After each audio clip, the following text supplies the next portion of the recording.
Love, Chunibyo and Other Delusions. Take on Me. Review. Love, Chunibyo and Other Delusions. Take on Me is what the TV anime's second season should have been. The film finally brings closure to Yuta and Rika's stagnant relationship while reinforcing the core themes of the series. Unfortunately, this also means that, despite having an all-new story, this film essentially rehashes the same conflict from the second season, only with better writing. The fact that we've seen these story beats before diminishes their impact, no matter how well they stand alone. Take on Me begins with Rika up to her usual antics. She's in her third year of high school now, but not only does she still have Chunibyo, she and Yuta still haven't even kissed. This alone strains credibility, but fortunately the film immediately identifies this as a problem to be fixed. Rika and Yuta go on a journey around Japan together, knowing that they're escaping from impending reality, but wanting to maintain their current relationship until the end. Fans who have been waiting to see progress between these two will probably come out of the film feeling satisfied. It is starting to get tiresome, however, to see this series revolve around the same will they or won't they? Romance in its third installment.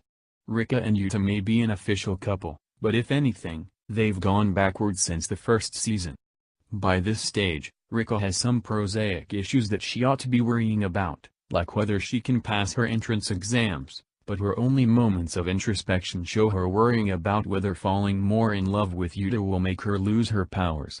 This is the exact same conflict that was central to the second season.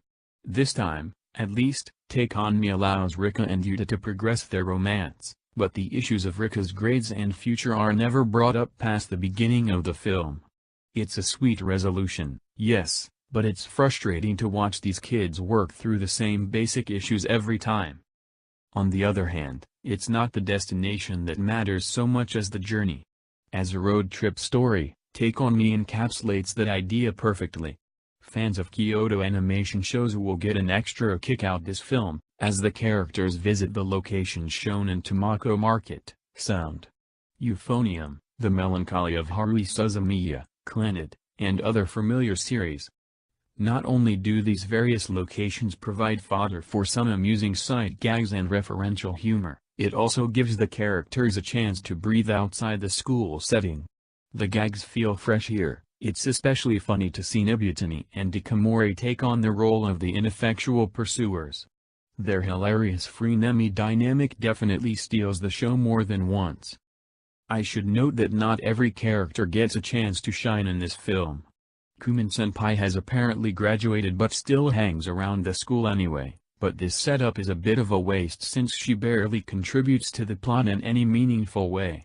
Shichimiya, meanwhile, is stuck playing the same role she had in the second season, the friendly antagonist who pushes Rika to make an important choice. To be fair, the series has always had a problem with utilizing all of its characters effectively, but I do wish Kumin and Shichimiya could have more chances to show off their quirks in this film. It's also a bit disappointing that the production values aren't quite as polished as they could be.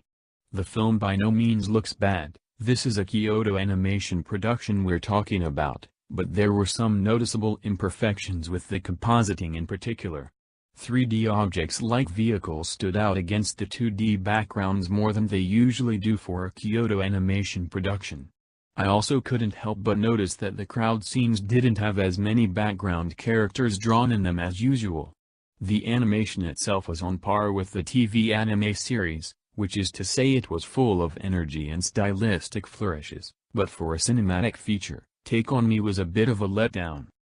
In short, Take on Me is the quintessential Chunibyo experience. It captures the charms of the TV series but also the flaws. On a thematic level, the series has already said everything it needed to say in the first season. Everything since has been an extended encore. The film functions best as fan service, not just for Chunibyo fans, but for anyone who has ever loved a Kyoto animation production.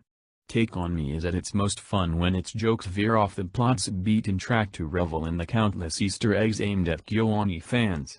I won't spoil these, as spotting them for yourself is half the fun, But after watching the film I've started to think that maybe the world is ready for a Kyoto Animation Extended Universe saga.